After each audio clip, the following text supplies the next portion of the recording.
Você já imaginou como viveria se soubesse que tem poucos meses de vida?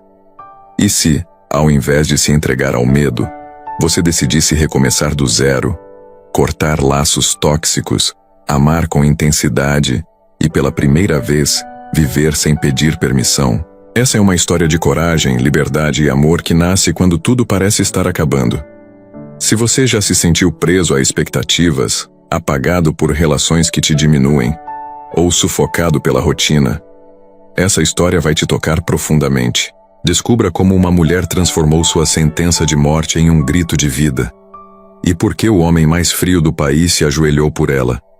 Assista até o fim e entenda por que alguns amores são fortes o suficiente para desafiar o próprio tempo. Não perca nenhum vídeo. Inscreva-se no canal e ative as notificações para ficar por dentro de tudo. O ponteiro do relógio andava devagar demais para Isabelle Melo.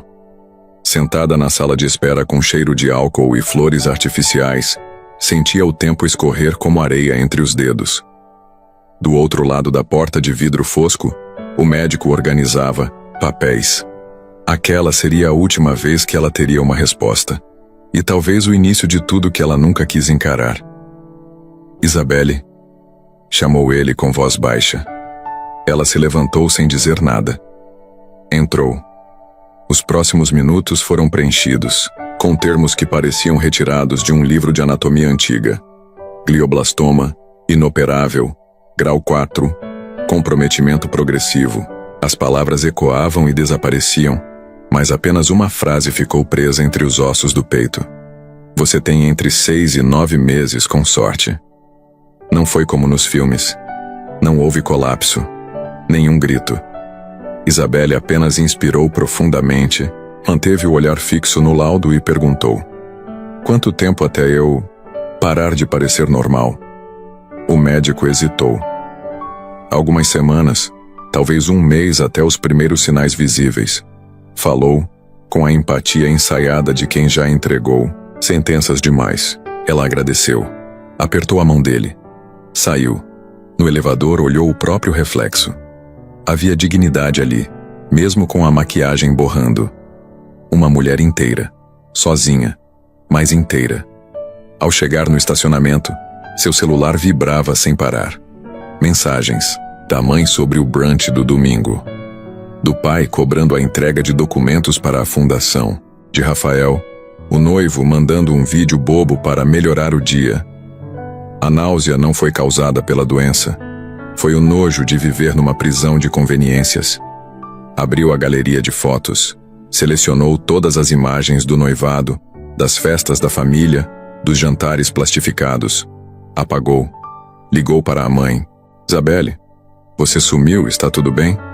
Não, está tudo finalmente fora do lugar. E é por isso que está certo. Que conversa é essa? Eu estou fora. Da empresa, da família, do circo todo. Você está ficando louca? Não, mãe. Eu estou morrendo. Só não vou morrer vivendo como um boneco de porcelana no castelo de vocês. Desligou. Em seguida, ligou para Rafael. Ele atendeu com aquele mesmo tom doce e manipulador que ela conhecia bem demais. Oi, meu amor. Você está com a Letícia agora? Perguntou direto. Quê? Claro que não. Eu sei. Câmeras do hotel, mensagens no celular dela e a pulseira que vi no seu quarto. Só queria confirmar. Silêncio. Você não está bem. Vamos conversar. Vamos sim, Rafael. Pode conversar com a Letícia. Eu estou fora. Desligou. De novo. 2 horas depois, ela havia vendido a maioria dos seus vestidos e joias em um brechó luxuoso que conhecia. Doou os sapatos. Queimou cartas. Guardou um único item. Um diário antigo onde escrevia quando ainda acreditava que a vida era justa. Na primeira página em branco escreveu: se o tempo é curto, que ao menos seja meu. No dia seguinte, Isabelle deixou a cidade. Mudou o corte de cabelo, trocou os saltos por tênis e o sobrenome nos hotéis por um codinome divertido: Bela Monte. Os primeiros sintomas chegaram rápido.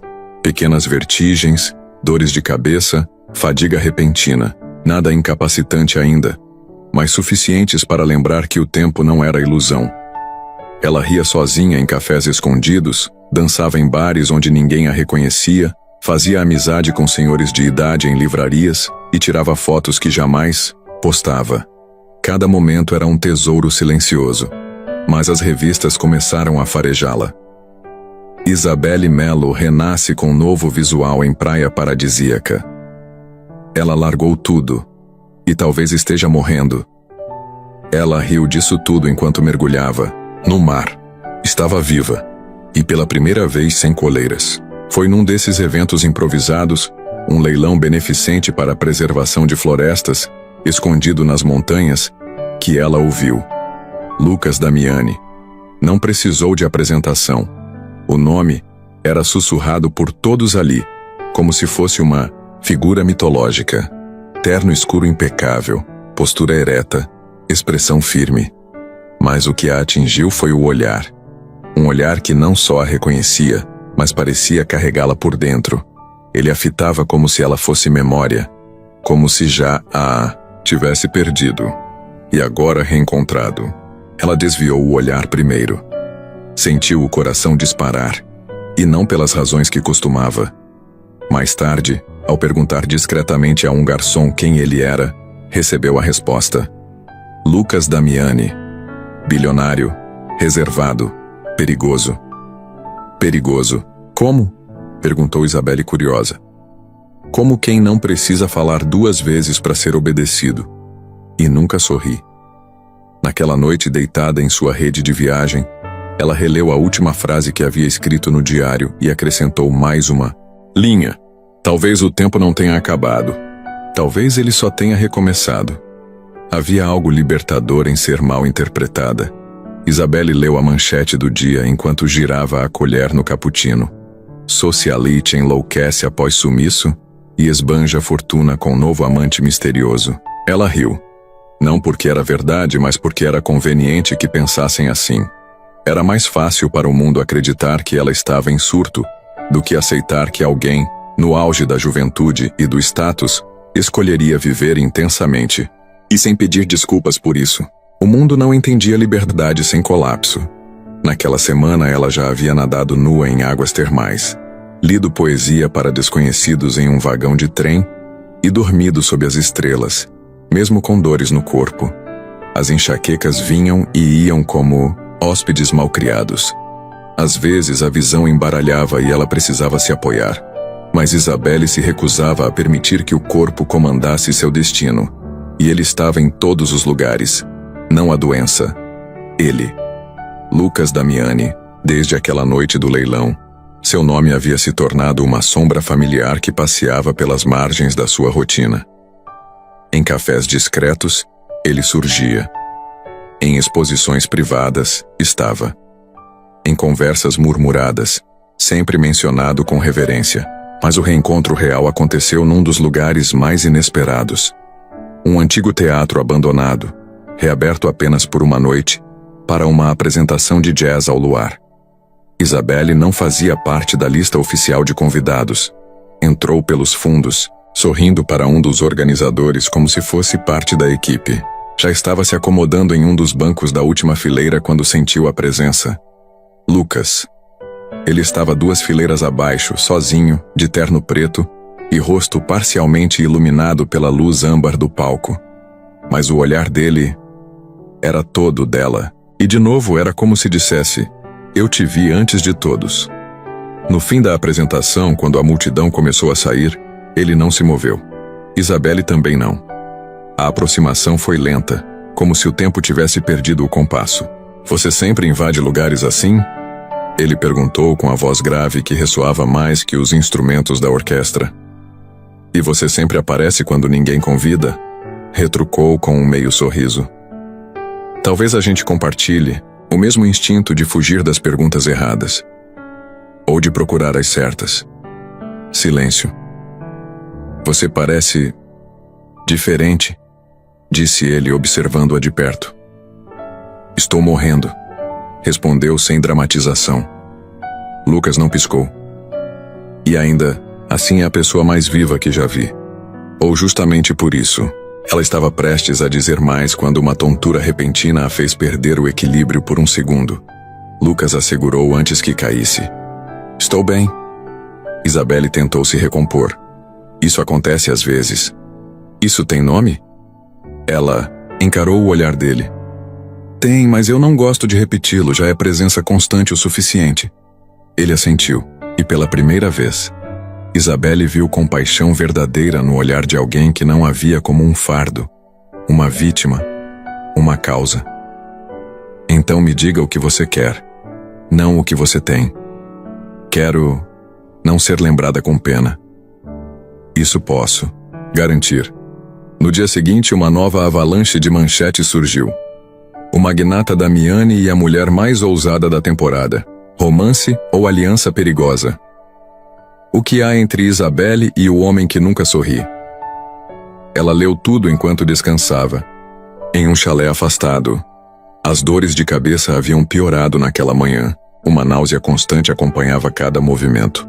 Mas o sorriso ainda estava lá. Lucas havia deixado um envelope preso na porta sem assinatura. Dentro, um bilhete com apenas uma frase. Se você cair, eu estarei lá. E não para te levantar, mas para deitar ao seu lado. Foi o início de algo sem nome. Nos dias seguintes, Isabelle passou a receber convites que desafiavam sua lógica. Uma noite, foi chamada para assistir um filme no terraço de um museu fechado. Outra para jantar no topo de um prédio histórico, com o chefe cozinhando só para dois. Em todos os lugares ele estava lá. Sem exigências, sem promessas. Apenas presença. E ela, pela primeira vez, sentia-se vista sem ser invadida. Num desses encontros, após um jantar com vinho leve e música baixa, Lucas caminhou ao lado dela por um jardim iluminado. Quando Isabelle parou para olhar uma flor, ele falou: Sabe por que não consigo desviar o olhar de você? Ela olhou, por cima do ombro, curiosa. Porque há 8 anos, quando eu não era ninguém além de um herdeiro entediado, ouvi você recitar um poema num palco ridículo e ninguém te levou a sério. Ele fez uma pausa. Mas eu te ouvi. E aquilo me salvou. Ela não esperava aquilo. O ar faltou. Não pelas dores, mas por outra coisa. Por que nunca disse isso? Porque eu também tinha medo. Até agora, Isabelle sentiu que tudo em sua vida tinha caminhado até aquele momento. E o medo que a acompanhava desde o diagnóstico, pela primeira vez, pareceu pequeno. Afinal, o tempo era curto. Mas talvez ainda houvesse tempo suficiente para amar. A mensagem de Lucas chegou como um sussurro no meio do caos. Depois de uma semana marcada por dores insistentes e olhos que ardiam com a luz, Isabelle se sentia à beira do cansaço. Sua pele parecia mais fina, o rosto mais pálido sob a maquiagem leve. Mas quando viu o envelope preto deixado discretamente na recepção do hotel, ela soube. Não era o fim. Era uma pausa. Lugar seguro, silêncio, liberdade. Se quiser, venha. Se não, eu entendo. Endereço: Vila Montenegro. Ela não hesitou. O trajeto até lá foi uma espécie de redenção. O carro subia por estradas ladeadas por árvores antigas, e à medida que se afastava da cidade, Isabelle sentia que o peso sobre os ombros também ficava para trás. Ao chegar, foi recebida apenas pelo som do vento e por uma casa de madeira elegante, sem ostentação, com janelas abertas e cheiro de lavanda no ar. Lucas estava na varanda, sem terno, sem pose, apenas ele. Calça de linho, camisa branca aberta até o peito e pés descalços. O homem mais inacessível do país era naquele momento um abrigo. Bem-vinda, disse ele sem floreios. Pode deixar o resto do mundo lá fora. Ela assentiu. E pela primeira vez em muito tempo, obedeceu. O silêncio entre os dois não era desconfortável. Era uma linguagem própria. Passaram o primeiro dia apenas caminhando pela propriedade, ouvindo pássaros e rindo de histórias banais. À noite, Lucas cozinhou. Mal, mas com dedicação. E ela fingiu adorar o risoto salgado. Era a primeira vez que ele fazia isso por alguém, confessou. Isabelle notou pequenas coisas. O jeito como ele ajustava a manga da camisa 2 vezes antes de falar algo importante. Como ele a observava quando pensava que ela não estava vendo. Como nunca tocava nela sem permissão. Mas seus olhos, esses sim, tocavam com intensidade.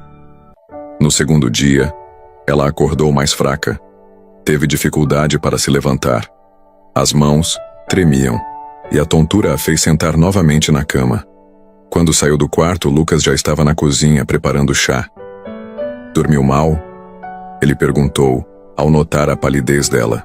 O corpo esqueceu como é cooperar, disse, sentando-se devagar. Ele não respondeu.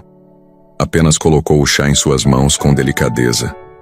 Depois, puxou uma cadeira e ficou ali, ao lado dela, em silêncio, como quem entende que presença pode ser um tipo de cura.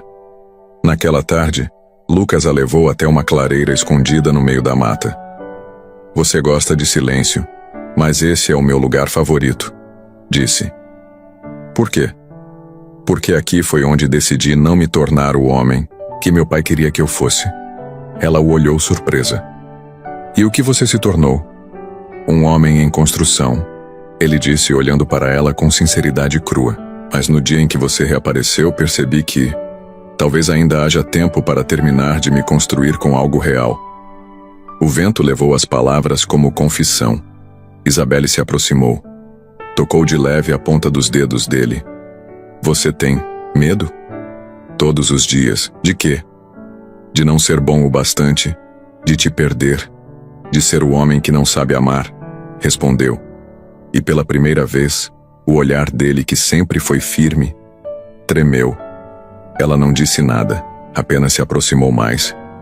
E de forma instintiva deitou a cabeça no ombro dele. Eu também tenho medo, mas não estou fugindo, não mais. Naquela noite, dormiram juntos pela primeira vez. Não como amantes, mas como dois sobreviventes da vida. Lucas segurou sua mão até que ela adormecesse e permaneceu acordado por horas, observando-a. Cada respiração dela parecia um lembrete de que o tempo era precioso e que o amor que crescia ali era a única coisa verdadeira que ele conhecera em anos. Na manhã seguinte, Isabelle acordou sozinha na cama. Ao sair do quarto, encontrou Lucas no escritório. O sol batia de lado, revelando os traços do rosto dele em sombra e luz. Mas o que a paralisou foi o que estava na parede atrás dele. Uma moldura com uma fotografia dela. Era uma imagem antiga. Isabelle estava em um palco segurando um microfone com as duas mãos. Vestido azul, expressão nervosa, olhos brilhando de esperança. Era ela, 8 anos atrás, em um evento beneficente. Uma noite que ela quase esqueceu. Lucas percebeu o olhar dela. Levantou-se devagar. Eu menti, Isabelle. Sobre o quê? Eu não te conheci agora. Eu te vi naquela noite. Quando ninguém prestava atenção, eu ouvi seu poema. E guardei aquela imagem, porque de algum modo me senti menos sozinho desde então. Ela ficou em silêncio. O mundo inteiro parecia conter a respiração. E agora? Ela perguntou, com a voz embargada. O que você quer de mim? Só o que você quiser me dar. Mas saiba, eu não vou mais te deixar partir. Isabelle fechou os olhos, permitindo que uma lágrima escorresse. Então fica comigo até o fim. Eu não vou apenas ficar. Vou estar aqui, até depois. E naquele momento, o homem que nunca sorria finalmente sorriu. Não com os lábios, mas com o olhar e com o coração. A paz é um fio delicado. Isabelle sabia que não poderia caminhar sobre ele para sempre sem que o mundo resolvesse puxá-lo. Naquela manhã, o céu estava nublado, como se previsse o que viria. Isabelle acordou com enjoos fortes, a cabeça latejando e a visão turva. Precisou de mais tempo que o habitual para se levantar. Lucas, sempre atento, percebeu. A ajudou a se sentar, em silêncio. Está pior hoje? Perguntou, segurando sua mão com firmeza, mas sem pressão. Ela assentiu, respirando fundo. É como se meu corpo começasse a se despedir em fragmentos. Primeiro a energia, agora os olhos. Daqui a pouco, talvez o nome das coisas comece a escapar também. Lucas a olhou com dor contida, Queria oferecer um antídoto para o tempo. Queria dar-lhe um pedaço da eternidade. Mas antes que pudesse dizer qualquer coisa, o som de um motor se aproximando quebrou a quietude. Ele se levantou, foi até a varanda. 3 carros pretos desceram pela estrada de terra. Ela não precisou ver para saber. São eles, disse com a voz rouca. Meu pai, minha mãe, Rafael. Lucas se virou para ela. Você quer que eu peça para irem embora? Não. Eu quero olhar nos olhos de cada um e dizer o que nunca disse. A entrada foi silenciosa. Os 3 vestiam o uniforme da falsa civilidade. Tons neutros, óculos escuros, rostos que tentavam parecer abatidos, mas Isabelle conhecia os traços por trás das expressões treinadas. Filha, a mãe começou, a voz trêmula. Viemos porque estamos preocupados. A imprensa, os boatos. Vocês vieram porque estão sendo pressionados pelos investidores, cortou Isabelle com firmeza. Porque seu nome ficou feio nas manchetes. Não finjam que se importam agora. O pai cruzou os braços impaciente. Escute, Isabelle. Esse comportamento, essa fuga, isso não é saudável. Você está doente, sim, mas não precisa se rebaixar a esse teatro. Teatro era a minha vida com vocês. Fingir ser perfeita, engolir traições, manter a pose mesmo com o coração despedaçado. Isso sim, era doentio. Rafael deu um passo à frente, a voz embargada. Eu errei. Mas te amei, Isabelle. Sempre foi você. A Letícia foi um erro. Um momento de fraqueza. Ela riu. Um riso leve, quase triste.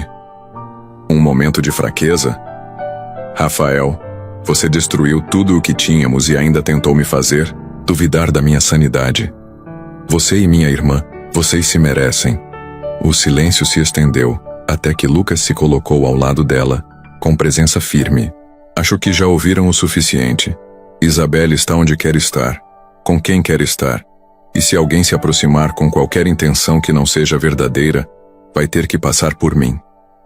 A ameaça não foi dita com violência, mas havia uma força contida ali que congelou os 3. A mãe tentou apelar. Juju, você sempre será nossa menininha. Volte para casa. Deixe esse homem. Esse homem, interrompeu Isabelle. Esse homem é o único que me olhou sem me ver como herdeira, boneca ou troféu. Ele não quer o que tenho. Ele quer o que sou. Mesmo doente. Mesmo quebrada. Os pais baixaram os olhos. Rafael encarou Lucas com raiva, mas não ousou dizer nada. Então, um a um viraram as costas e foram embora. Lucas e Isabelle ficaram em silêncio. A tensão ainda vibrava no ar. Eles nunca entenderam. Ela disse. Enfim, nunca me ouviram de verdade. E agora é tarde, completou ele. Porque eu te ouço até quando você não diz nada. Ela se virou para ele, com os olhos marejados. Eu não queria me apaixonar. Juro que não. Não queria te prender a um tempo que vai se acabar.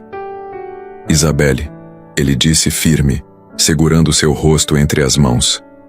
Eu não estou preso a um tempo. Estou preso a você. E não existe prisão mais livre do que essa. Ela chorou. Mas não era tristeza, era aceitação. Mais tarde naquela noite, Lucas a levou até a colina atrás da casa. O céu estava limpo, as estrelas salpicadas como promessas. Deitaram-se lado a lado sobre uma manta. Ela, com a cabeça no peito dele. Ele, com os dedos entrelaçados aos dela. Eu tenho medo de dormir e não acordar, confessou. E se isso acontecer, eu vou continuar falando com você mesmo assim. Ela sorriu com os olhos fechados. Isso é coisa de maluco. Ou de alguém que ama demais para aceitar o silêncio como fim. Ela não respondeu. Pegou o caderno onde vinha escrevendo há semanas.